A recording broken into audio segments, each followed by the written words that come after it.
So, hello everybody and welcome. Yes, welcome back here by BSN Network. Kaduki back here, BSN Network. This is the BSN Network podcast here today. It is Wednesday, March 24th. Always having a day so far and a good rest of their day. Yesterday, it is in fact Wednesday, March 21st March 24th here today. We are coming off of a good Nets win last night as the Nets defeated the Portland Trailblazers 116-112 behind a 25-point, 17-assist performance from James Harden. Just another dominant performance from him, and he didn't even shoot the ball that well yesterday. He relatively struggled shooting. He didn't make one three-pointer, but they got the job done nonetheless, and they are now playing the Utah Jazz tonight, which is not going to be an easy game, as the Jazz are one of the best teams in the NBA, and we are obviously without Kyrie and without KD, and Blake Griffin's out tonight as well, so our three other guys are out. Harden's questionable. He had a neck injury. He got hit in the neck against the Wizards. He's been getting a lot of minutes. They've been playing him a lot of minutes, and it's one of those things where Steve Nash has kind of hinted towards maybe giving him a day of rest. So if he's out against this Utah Jazz team, the Nets are going to struggle, and that's all I could say. Now, at the beginning of the year, sure, we were able to beat teams without Kyrie and KD, but that's also before we gave up all those different guys, Allen, LeVert, Prince, and all of them to the different teams in the Harden trade. So the Nets roster is a lot more thin now when it comes to depth after that trade, but the trade has been worth it. I mean, the trade has been worth it. It's been worth it so far.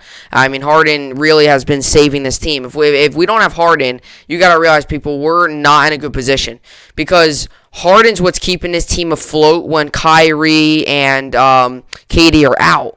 So, if we don't have him, then we could be losing all these different games. We would not be in a good position right now. Now, yeah, let me say we would still have Allen and all them because we wouldn't have made the trade, but still, something about Harden, his playability, the former MVP, a guy who is one of the more dominant players, one of the more better players still in the league now, just what he does is insane. So, good Nets win yesterday as we win by 4 against the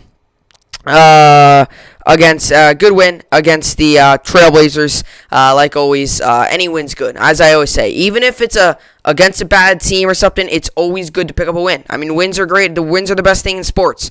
So they pick up the win. They have a back-to-back today. They play the Jazz. I probably mentioned that earlier. Like I said, no college basketball today. A little bit of a break until Saturday. But like I said, we can't complain.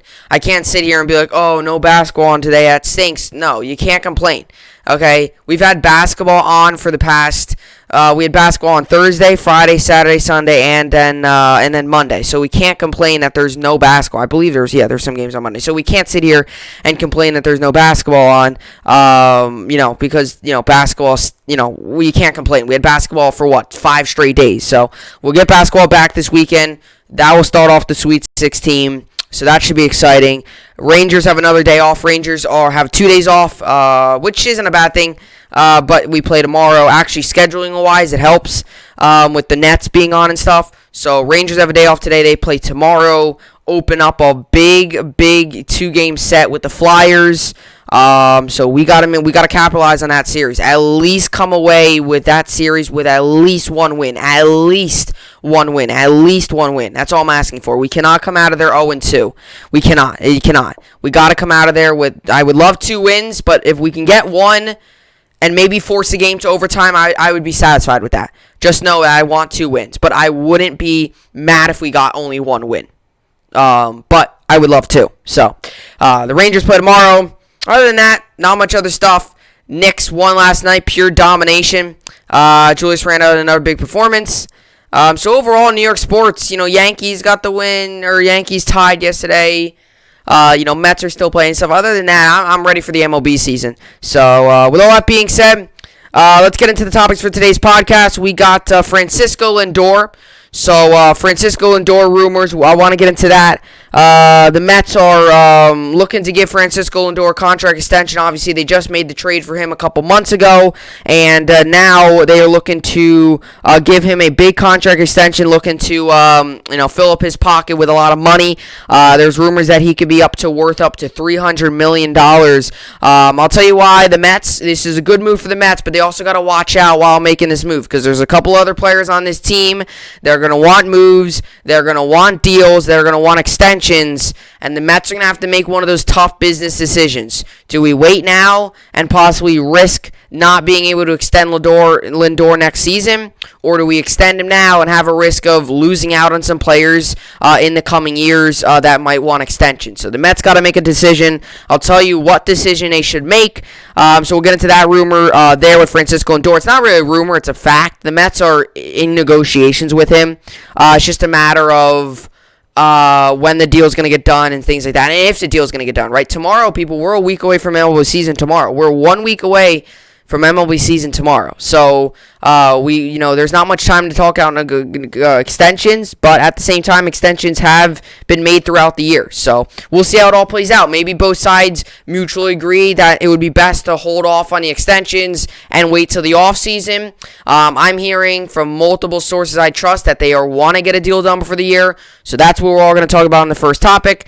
I mentioned yesterday that I did my fantasy draft last night, so I decided, you know what, I've been talking a lot of football and stuff like that on the pods. Been talking a lot of free agency stuff. I decided, you know what, today, although yesterday I talked some hockey and then some baseball as well, so I guess I haven't been talking too much football, but there has been a lot of football and a lot of hockey and basketball talk, so I decided, you know what, today would be a good idea to get back into some of the baseball talk, and I decided, I'm going to give you my fantasy team. So I drafted my fantasy team last night.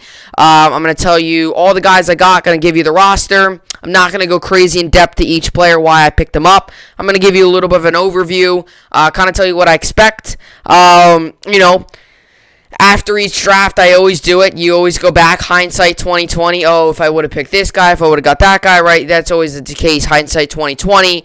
But at the end of the day, the people I picked, obviously, are, obviously who I think was right, who was best for the team. So, obviously, I always go back and always, kind of judge how I did. And you always go back and say, oh, if I would have got this guy and that guy, shoulda, coulda, woulda. No, I'm not going to do that. I try not to do that, but I always do sometimes. But I do like my team that I have. And like I said, it's tough to really gauge until the season starts, because everyone can always say, oh, I have the best team in the league. And then the season starts and you're the worst team in the league. So it can all see how it plays out. Injuries, performances, all that goes into it. So I'll tell you who I picked up, who I got. Obviously, you got your prime players, the players you feel really confident about, and you got your second tier, and then your players that you pick up in the late rounds. I do like my early picks, so we'll see how all that plays out. Then we'll get into New York Sports Update, finish it off. The Nets obviously play today. Rangers have a day off. Knicks, I don't believe either played today as well. Mets play today. Yankees play today. So that should be good. I think it should be good. I think it's I think some of the Yankees games coming up. I believe today's game as well is on Yes Network. So it's good, going pretty good there. So that's all. That's really all we got for New York Sports Update. Nothing crazy happening with the New York Sports Update. But yeah, with all that being said, this is the BSN podcast, and let's get right into it. So Francisco Lindor rumors, Mets willing to give new contract worth up to $300 million. So let me kind of give you a little bit of an overview, a little bit of a timeline on Francisco Lindor before I take a deep dive into why they should give him this contract or why not. Let me tell you, kind of give you a little bit of a timeline, give you a little bit of, everything that has gone on to get Francisco Lindor to the New York Mets. So, obviously the Mets approached this offseason with with one of the teams that were supposed to make big splashes, that were supposed to get the big guys, get Steve Cohen buying the team. They were supposed to get these big name players, these big studs, turn into a top 5 contender, turn into a team that's a really, really scary threat to the Dodgers. We all were expecting that out of the New York Mets this offseason, and it started off relatively slow. They got James McCann, they got some guys like that, but then they made a big splash in free agency with the trade to acquire Francisco Lindor from the Cleveland Indians, and the Indians gave up Carlos Carrasco and Francisco Lindor, and the Mets gave up a couple of prospects, Rosario, and I believe that was it. I think they gave up another guy as well, Jimenez, I think his name was. I believe that might have been him who they gave up as well. They gave him up to the Indians as well. So a couple of prospects. Ahmed Rosario was the main name, and then obviously Lindor and Carrasco they got in return. Carrasco, I really feel like, is the underrated, the unsung hero of that trade, because I really believe with Syndergaard being on the IL and obviously coming off of all the injuries and stuff, he's not going to be able to start the season right away, and Carrasco is going to be a perfect fit to fill in that hole that Syndergaard creates. So with Taijuan Walker, Carrasco, Stroman, and DeGrom, they've got a really solid pitching staff. So, I really feel like that trade was really good and all to get Lindor, but I really feel like the unsung hero was Carrasco, and Lindor, obviously, he deserves the hype, obviously, one of the better shortstops in the league, but now all of a sudden, they want to get an extension done, and we see this a lot in sports, where a player will get traded, and the fan base falls in love with him, he falls in love with the team, and kind of the organization as well kind of gathers around him, and they all kind of, all gather around him as he's kind of I would say almost in a way, the cornerstone of that franchise. Like right now, I would say, you can call me crazy, but I would say Lindor or like a DeGrom's the face of the Mets franchise. You could say Alonso. You could maybe, this might be pushing it, but you could say Syndergaard. But I would say right this second, Lindor and DeGrom are probably like the face of the Mets franchise, because to be honest, they are both about top 5 at their position. So it makes sense why the New York Mets want to give Lindor $300 million, or at least that's what we're hearing in that ballpark of $300 million. Could that mean he gets $250? Sure. Could it mean he gets $350? Yeah. It just means that it's in the ballpark of about $300 million. I would assume it's probably going to be over $300 million, because the way sports work nowadays, there's guys left and right getting $300, $400 million contracts. It's not a surprise anymore. I mean, I remember in the MLB when Trout struck that deal, we were all like, oh my gosh, we were all calculating how much he got per game and all that. And now then Machado got a deal, Harper got a deal, Tatis got a deal, Lindor might get a deal. Now everyone's getting all these big deals, and we're like, oh yeah, it's just another one of those $400 million deals. Cole got a deal, right? They're all getting those deals. So the New York Mets here, it makes sense why they want to give Lindor $300 million. Because he is, I would say, one of the faces of that franchise. I would say DeGrom and Lindor kind of share that honor of being the face of the franchise. DeGrom being one of the best, if not the best pitcher in the MLB.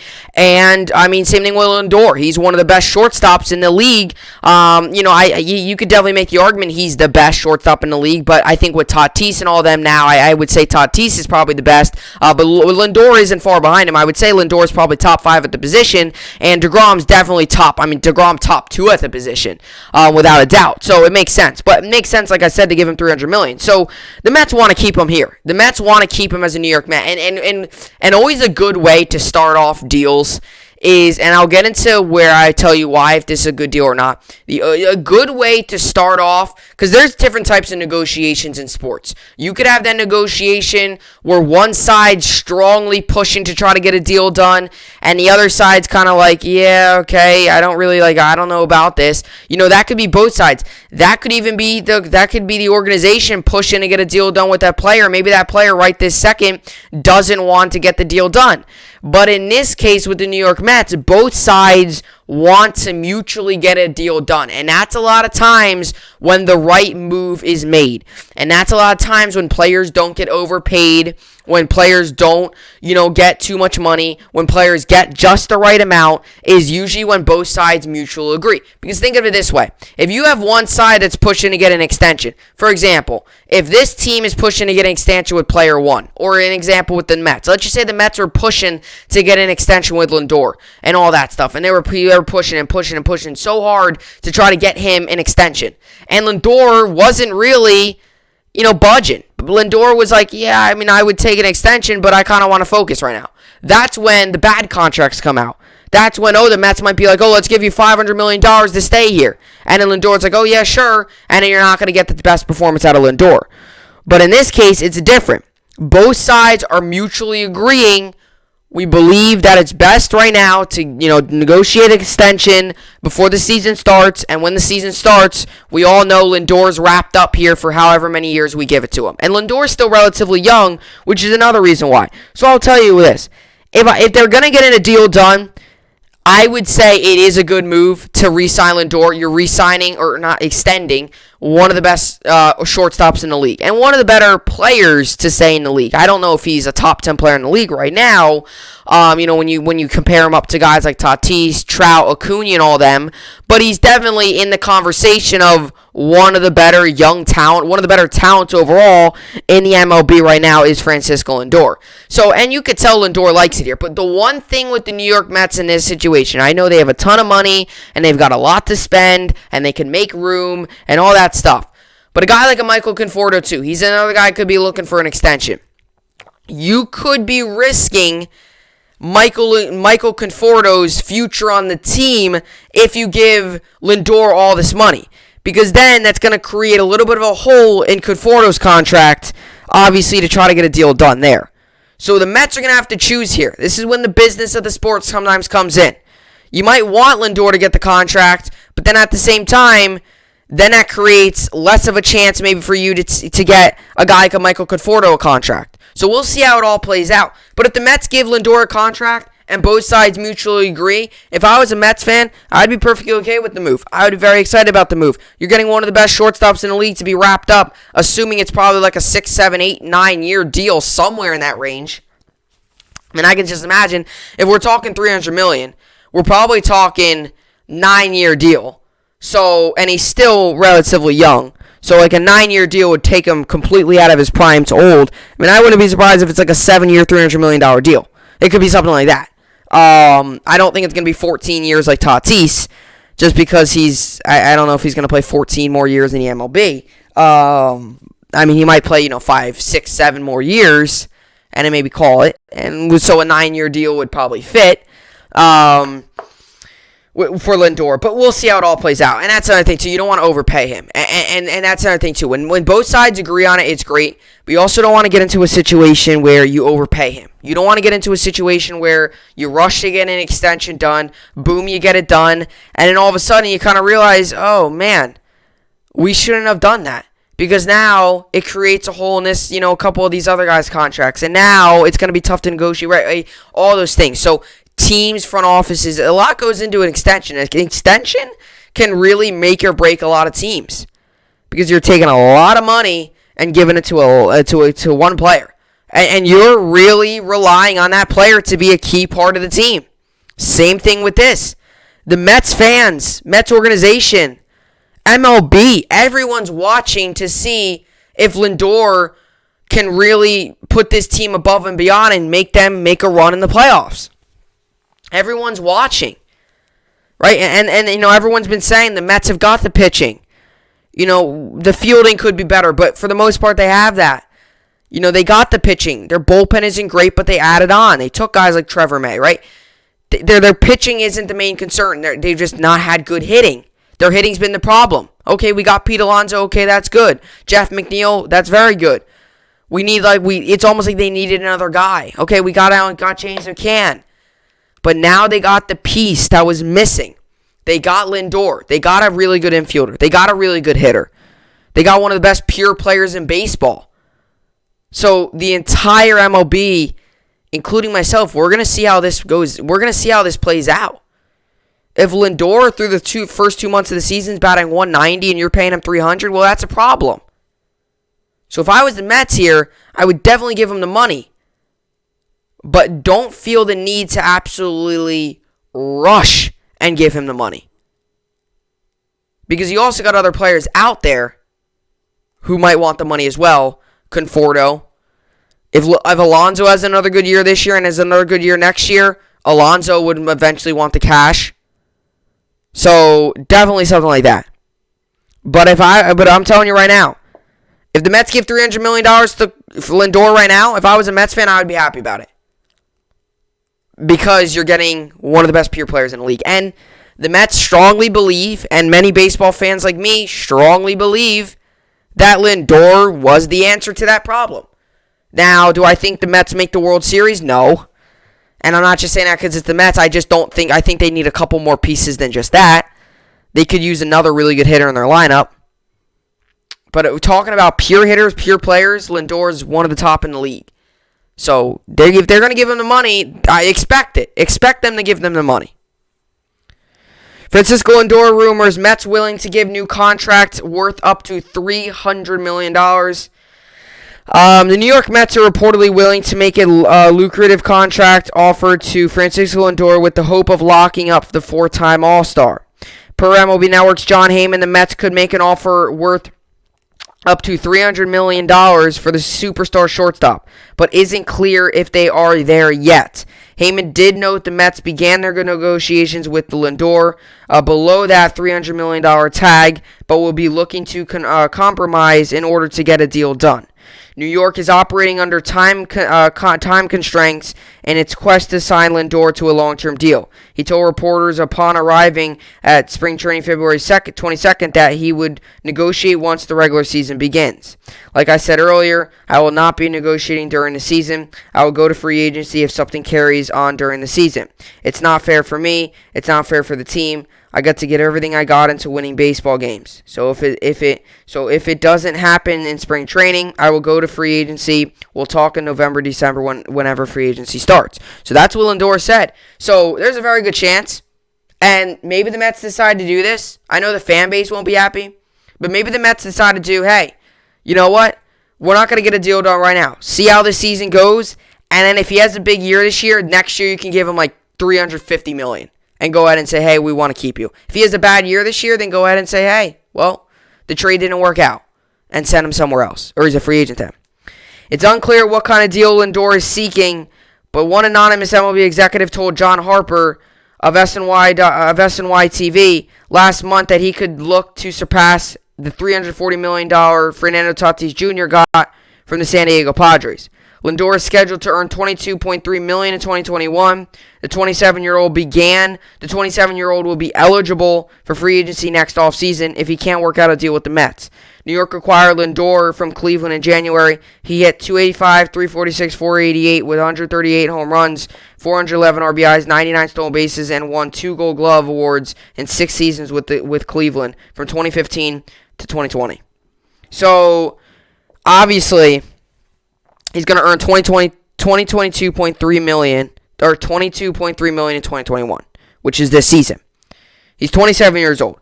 So if you kind of brainstorm here, if you think, let's just say they gave him a deal, if he wants to maybe surpass Tatis at $340 million, let's say they give him a deal of $350 million like I mentioned about a minute ago. If he's 27 years old now, you sign him to like a 9-year deal for $350 million. $350 million, 9 years. 350 divided by 9. That could be like, that's about $38.8 million a year, which would then put you, that's about $38 million a year for 9 years. Depends on guaranteed and then the incentives. And that would take him to about 36 years old, which would be around the time of a player to, hang up the cleats, around that 35 to 40 range. So you're going to get him for his prime years for the Mets. And like I said, just because he signed him to a 9-year deal doesn't mean he's going to be with you all those 9 years. He could very well have an opt-out after the first 2 years and then go and change. Like Bauer's deal is very friendly to the player. It's like if Bauer, he has an opt-out after year 1 and year 2. And then obviously year 3 will be a free agent anyway. So Bauer's deal is 3 years, an opt-out after year 1, and an opt-out after year 2. And in year 3 would be a free agency anyway. So he is technically, after each year, he can be gone. Either after that first year, he could go and join another team. After second year, he could go join another team. Third year is automatically free agent. So, Bauer's contract's like that. So maybe the Mets do that. Maybe the Mets give him a smaller deal now, and they'll see how it plays out. I don't know. You also got to depend on what they place on him. Do they place a team option on him? Something like that. Hey, there's so much different stuff. But if I was the Mets here, I would give him a deal. But it does concern you a little bit. Lindor has expressed how much he likes to be a New York Met. So, entering free agency, I don't know if I was a Mets fan, if you would be too worried about that. But there is some sense of concern knowing that if you go through the whole season, he's going to be a free agent at the end of the year. So let's just say he has a great year, bats .290 and cranks 25 home runs and puts in 100 RBIs and doesn't have many strikeouts and let's just say he makes let's just say he looks like a stud out, which he literally is. Let's just say he does well fielding. He bats .290, cranks in 25 home runs, and puts 110 RBIs up on the board. There's a chance that he could very well be in the market for joining another team. Now, he has expressed how much he likes the New York Mets and how much he wants to play with the New York Mets and stuff. So we'll see how it all plays out. But that's another thing too. A lot of times teams, coaches, and players, and that's just why Francisco Lindor in this case said, as much as players like to negotiate contracts, as much as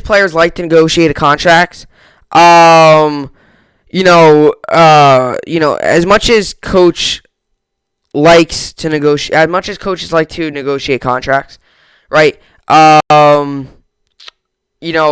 players do. During the season, and Lindor said, I could pull up the quote again here. During the season, Lindor said, that's something you don't want to have. You don't want that to happen. Negotiations always during the year.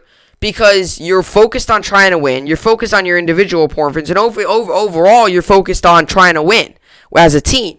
And trying to have negotiations, having the media around you and all that could cause problems. So let's just say the Mets maybe go out and say, hey, it's best if we don't do a deal now. You wait, well, then he's a free agent next year. So there's pros and cons to both. It's either a pro, you go ahead and sign him, you give him all this money, and boom. But a con could be, well, let's say you get a deal done 2 days before opening day. That's going to be the talk for a month. And that's going to be another thing, too. He's going to have a lot more pressure on him. He's got a lot of pressure now playing in for the New York Mets. Playing in a big name sports market, New York big name sports market, right? With all that stuff going on, he's already got a lot of pressure on him now. Just wait if he signs $300 million. So there's pros and cons of both. And a pro to, could be, okay, well, he goes through the season, let's say he plays well, then next season, you'll not have much media on him. So we'll see how it all plays out. But the Mets really believe they have a gem here. And I would agree. You're talking about one of the better shortstops in the league. So, we'll see how it all plays out. But, I'm sure Mets fans right now are pushing for him to get a deal done. Which I don't blame you. If this was Judge for the Yankees, I would be pushing as well for a deal done. So, we'll see how it all plays out. But, if the Mets do get a deal done, it's going to be a lot of money. That's all I can say. Let's get to some of his numbers here. Then we'll get to my fantasy baseball team. And then we'll finish off the podcast.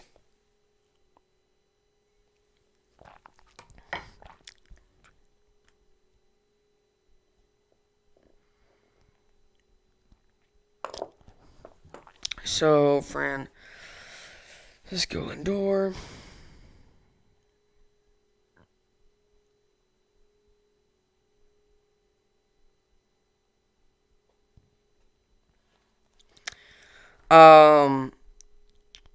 Like I said earlier, back when Trout got signed, I remember we all used to, be like, oh my gosh, that's insane. Like the money, I used to remember, we used to calculate the stats and be like, oh my gosh, it's a ton of money. And then now players get that stuff daily, literally daily. Now it's it's almost like every off season there's a new contract in all sports. Mahomes, All of them are getting the big money. Anyway, so last season, he didn't have his best year, but he batted .258, 8 home runs, 27 RBIs, and an OPS of .750. So didn't have a great year, batting average-wise, but let's see. So he's played with the Indians, obviously, for 6 years. This is his 7th season in the MLB. He's 27 years old, and he's going to be 27 throughout this season. Like we said, it's a guy who's had experience. He averaged about 130 games played a year, which is good. A guy who's going to play a lot of the games. Last season, he played all 60 games, which is also good. He's at bats. He averaged about 523 at bats a year, 85 runs, averaged about 149 hits, about 32 doubles, 32 triples. He's about 23 home run kind of guy, which is normal. In 2018, had a huge power surge. He had 38 home runs. He also cranked in 92 RBIs that year. That was probably one of his best years, was 2018, when he had just an insane year. He batted, 277 and just cranked 100 oh my god. His strikeout numbers were up, though, that season. That's another thing, too. He keeps the strikeouts relatively low. This is a guy who strikes out only 83 times in a year, which is actually really good, considering some guys strike out over 200 times. So he strikes out only 83 times a year, which is really good. Which is not really good. It's very good. Only 83 strikeouts. 16 stolen bases per year.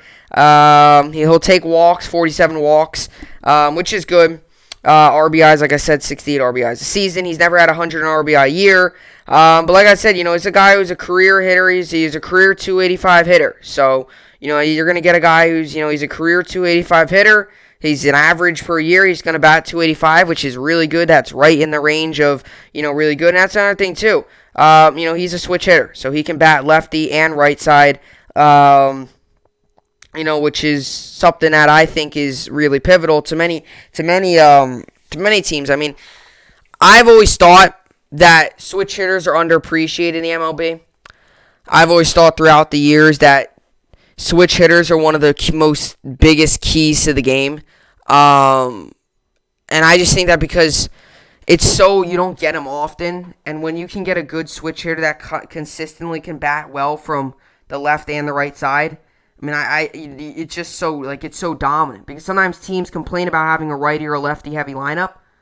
Well, boom, if there's a lefty pitcher on the mound, how about righty? Righty pitcher, he's a lefty. It switches with the team. It really does. I mean, it really does. And that's why I know some Yankees fans don't like Hicks, but, he's a switch hitter. It gives a lot of switch. I think switch hitters are one of the most underrated things in baseball. It's huge. So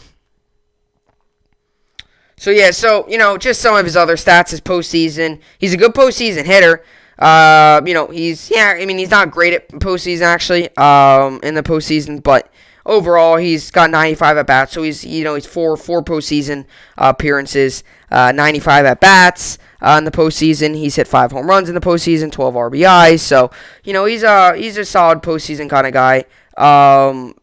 He bats about 228 in the postseason, which is not great. Although last season didn't really help him. They only played 2 games. So, but anyway,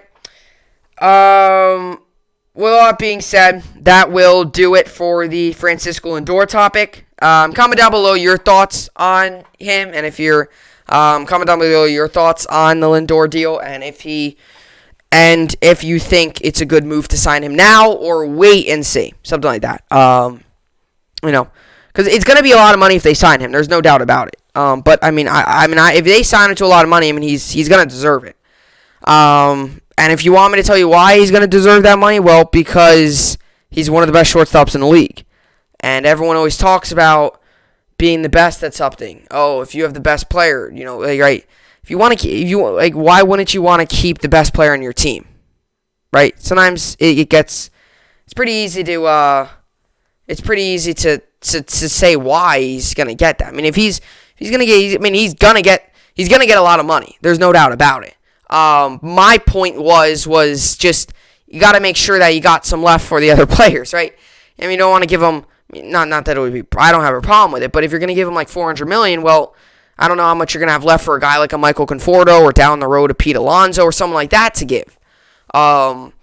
So, we'll see how it all plays out. But, if they're going to sign him to a $300 million deal, go ahead and do it. I mean, it would be a good move to me because you're going to keep one of the best shortstops in baseball, one of the better players in baseball on your team. And you're going to keep a guy who wants to play for the Mets, keep a guy who was one of your biggest offseason signings, keep a guy who a lot of people believe is going to help this Mets team get to the playoffs for the first time since, 2015, 2016, around there. So, and hopefully eventually try and get the Mets to the promised land. I don't know when that would be. I think they need a couple more pieces to get to the promised land. But, I definitely think this Mets team roster is definitely improved. So we'll see how it all plays out. I would like you to hear your opinion on it in the comments down below.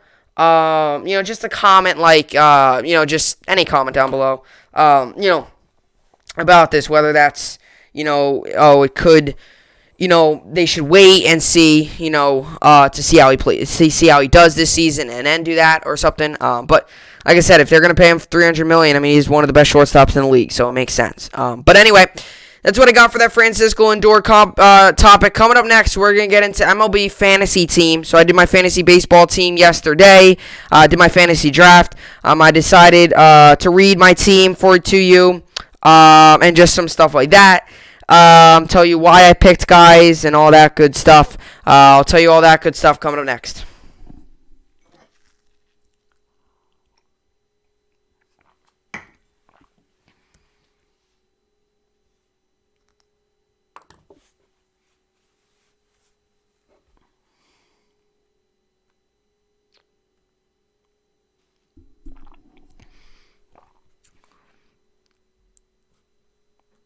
Alrighty.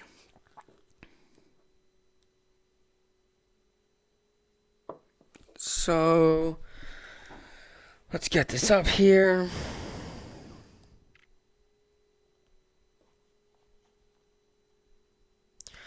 Alrighty, so yesterday I had my fantasy baseball draft for my fantasy baseball team this year.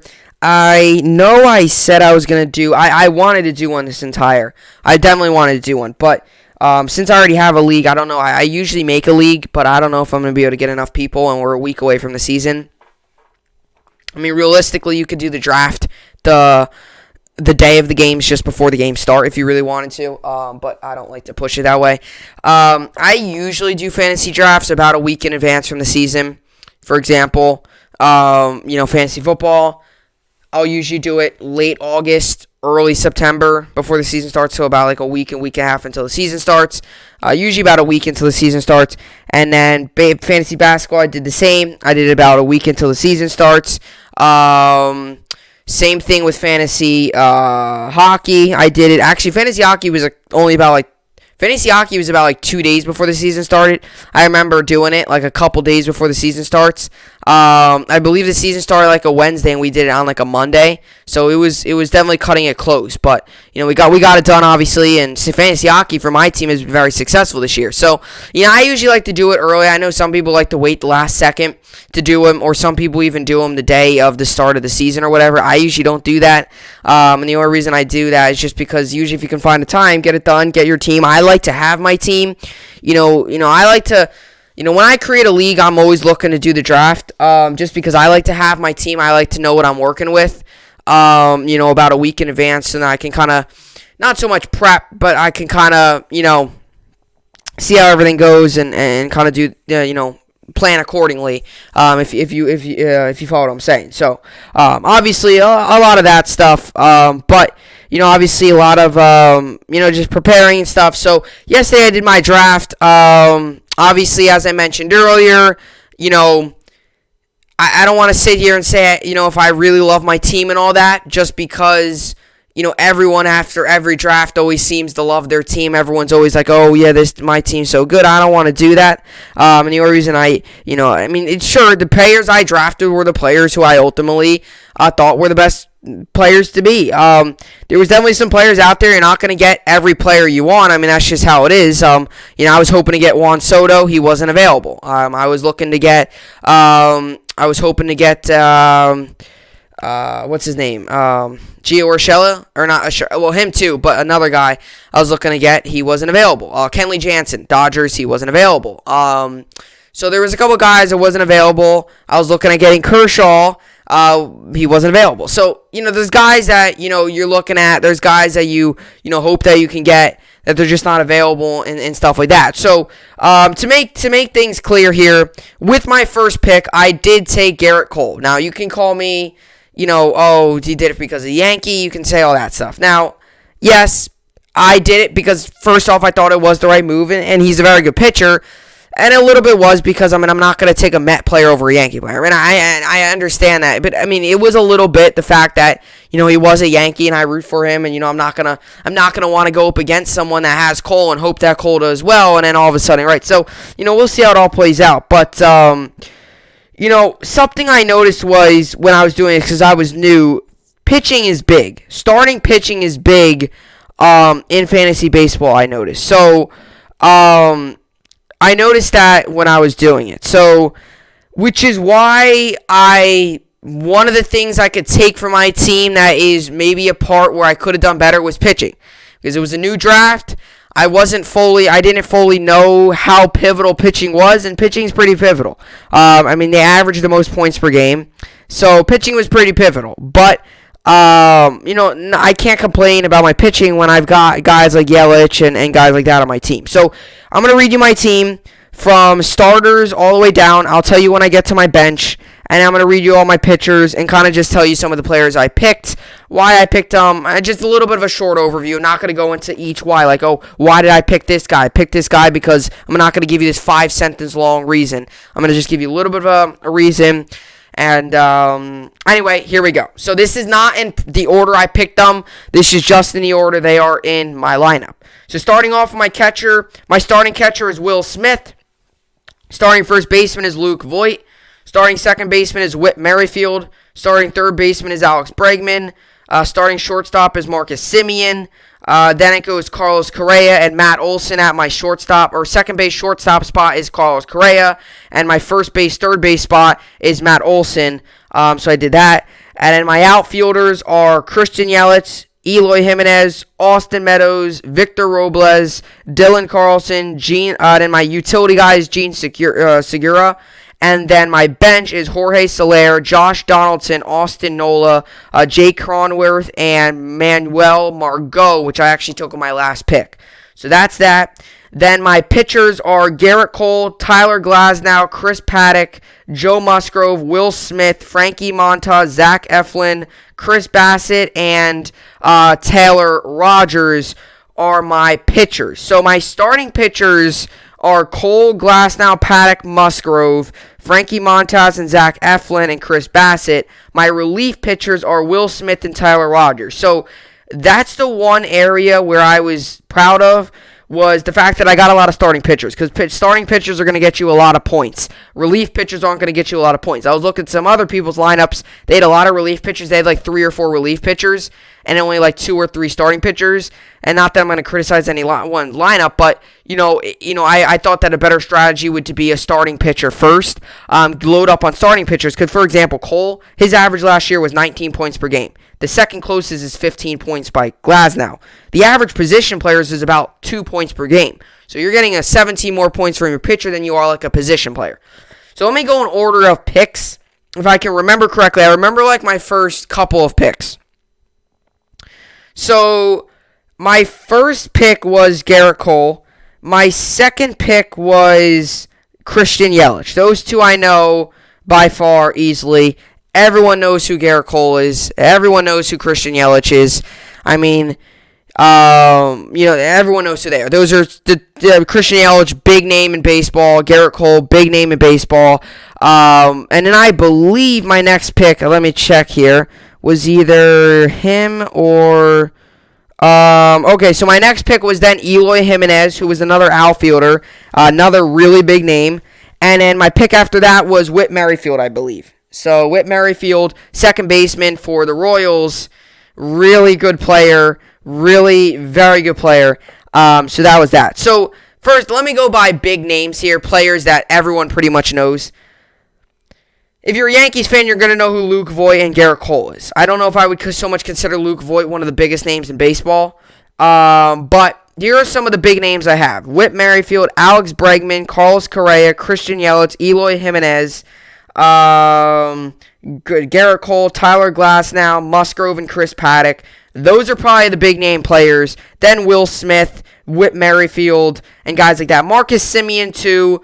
But I mean, if you don't know who like Marcus Semien is, I guess that's not terrible. I mean, if you're obviously like me, if I'm a Yankee fan, I know who Marcus Semien is. He got traded to the Blue Jays. I was looking at getting Bo Bichette, who I've talked very highly about on this podcast. But I was looking at to get Bo Bichette, but he wasn't available. Vlad got taken off really early. Just kind of going through some names I didn't get. Vlad got taken off early. I was looking at Judge, but I feel really confident with my outfielders, so I wasn't really looking at Judge much. I was looking at him, but it was later round. Someone took him. I'm not too angry about that. Austin Meadows is a guy who I took. I took him late as well. Actually, I took him with my 114th pick. Or not 114th pick. Yeah, drafted 267th overall was my Manuel Margot. So there was a lot of rounds. There was 27 rounds, and 27 rounds and over 269 picks. So 269 picks exactly. I had the 267th pick in the draft. So, but yeah. So Manuel Margot had a good year last year. I took Austin Meadows. Not that I think he's one of the best out there, but something about him. I thought last season he had a really underrated year. I mean, obviously he struggled a little bit last year, but when he was able to catch fire, he had a really good season. Especially turned it on in the playoffs last season, and obviously he started his season off a little slow. He had some stuff going on there, so he started off the season a little slow, but it's a guy who's going to crank about 20 to 25 home runs. He's going to get me about 70 to 80 RBIs, and he's going to get me relatively about 300 points, and I figured, to get him this late in the round, I figured get a guy, he's still relatively young, this isn't a guy, he's not going to strike out much. He's not going to crank 40 home runs and have over 200 strikeouts. I figured that. One of the hard positions for me was to find, and in fantasy baseball, strikeouts hurt you really badly. So DH was a tough position to find because designated hitter, DH, that's a position that is a big strikeout position. DH is a lot of times your power hitters. So I was looking to try and get guys that weren't striking out much. So I have one DH, and I have Jorge Soler, who, looking at the numbers, didn't strike out that much.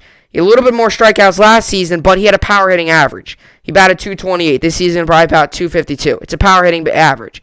But it's a guy who's also going to crank 31 home runs for me and probably get me 80 RBIs. So you're going to have to take the risk. I mean, it's not really a risk. You're going to have to take the fact he's going to strike out a lot, but he's going to crank 30 home runs for you. He's probably going to get 80, 85 RBIs. So I can't complain too much.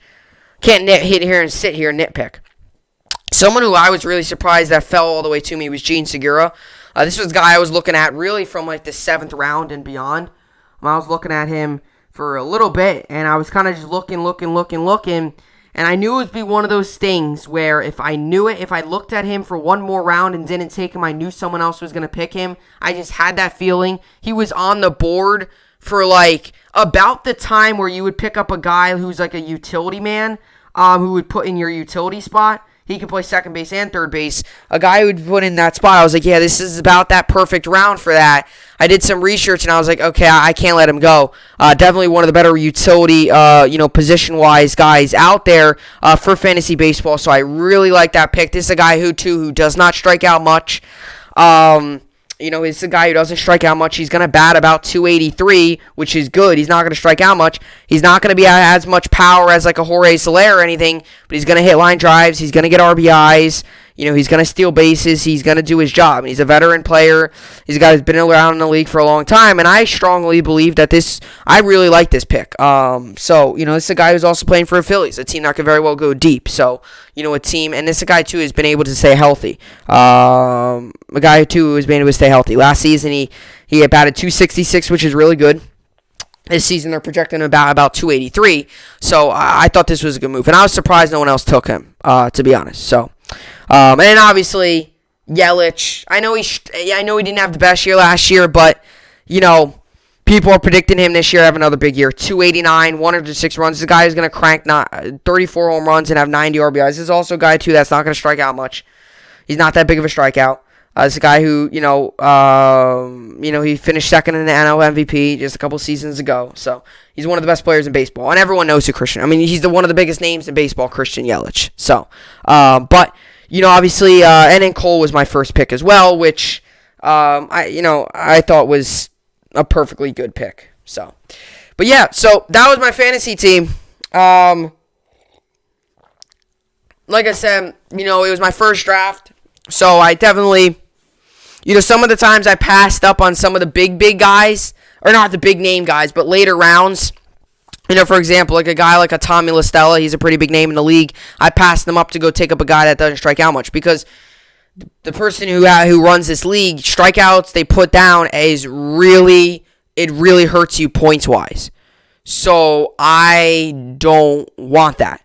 I would rather take a guy, instead of a guy that's going to crank 40 home runs and strike out 150 times, I'd rather a guy that's going to crank 20 home runs, strike out maybe like only 80 times, and have a 283 batting average and maybe put 70 RBIs on the board. Just because strikeouts are going to hurt you. So, but hits are going to be really good in RBI. So, and we'll see how it all plays out. But for my first fantasy draft, and like I said, I'll learn. I want to see how this season all plays out and stuff. But for my first fantasy draft, the players who I was looking at, the guys that I was hoping to get, the guys I was looking at, obviously, it's tough to say who you're going to pick in the 25th round of the draft because so many things had happened by then. But definitely the guys within the first couple rounds that I had my eye on, for the most part, I took. I was really looking at Soto, but someone took him ahead of me. Actually, the pick right ahead of me took Soto. I had the plan. If Soto was there, I was going to take Soto. If Soto wasn't there, I was going to take Yelich. If neither of them was there, I was going to have to go to another backup plan. Just because, and not that, not for any particular reason. I just like Soto. And I also think he's a great player, but I also really like Juan Soto. So, I always root for him. So I was hoping to get a guy on the team that, I really like. And I like Yelich too. I have no problem with him either. But, I was thinking, and when the pick was in front of me, I was like, okay, good. All right. I might get Soto. And then all of a sudden Soto's off the board. I'm like, oh. And I took Yelich anyway. It wasn't a problem. I still got Yelich. I still got one of the best outfielders, one of the best players in baseball. So, it all went well. But, yeah, comment down below your thoughts on my team. And if you have a team, your thoughts on your team. And like I said, anything that you need, if you have any questions on fantasy, like who to draft where and stuff, I will answer those. Now that I've gone through a whole draft, I'm definitely feel more experienced with the whole fantasy baseball stuff.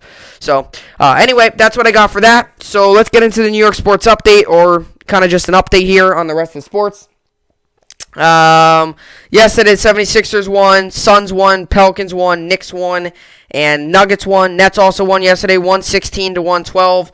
Nets moved to 30-14 on this. We moved to 30-14 on the season. Harden with another big game, 25 points, 17 assists.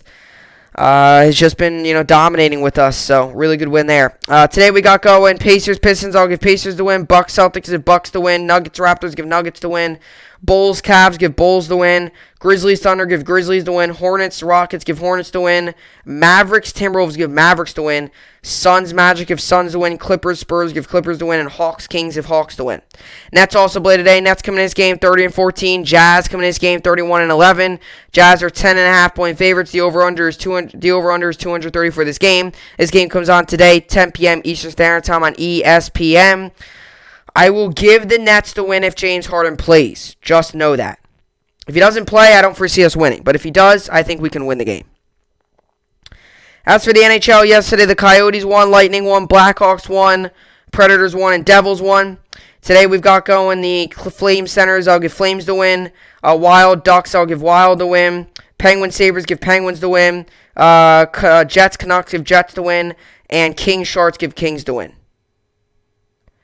And as for the MLB, yesterday the Mariners won, Blue Jays won, Brewers won, Rangers won, White Sox won, A's won, Padres won, Giants won, Nationals and Cardinals tied, Mets won, Red Sox won, Orioles won, and Pirates won.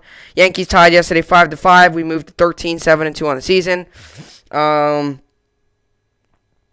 Today we got the Braves, Pirates. I'll give Braves the win. Cardinals, Mets. I'll give Mets the win. Or Cardinals the win.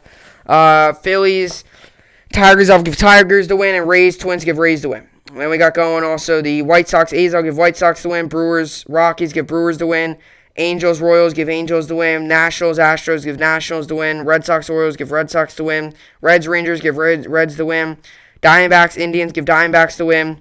Mariners, Cubs, give Mariners the win. And then Padres, Giants, I'll give Padres the win. Yankees also play today. Yankees coming in this game 13-7-2.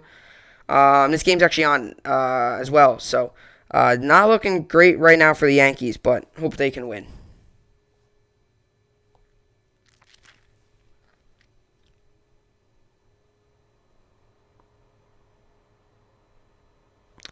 As for fantasy basketball, I'm currently losing 367 to 280. So today I've got going Trae Young, Victor Oladipo, Jeremy Grant, Pascal Siakam, Jonas Valanciunas, Fred VanVleet, Miles Turner, Kyle Lowry, and Kemba Walker. Injury report here: Turner ankle is questionable for Wednesday's game against the Pistons. So hopefully he plays.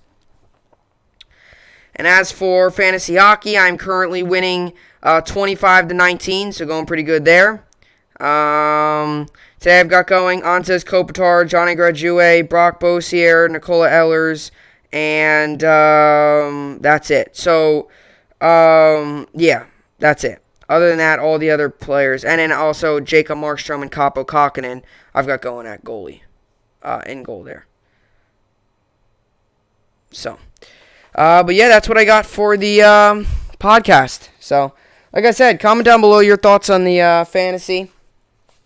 And if you have a fantasy team, definitely comment down below yours. I would love to hear it.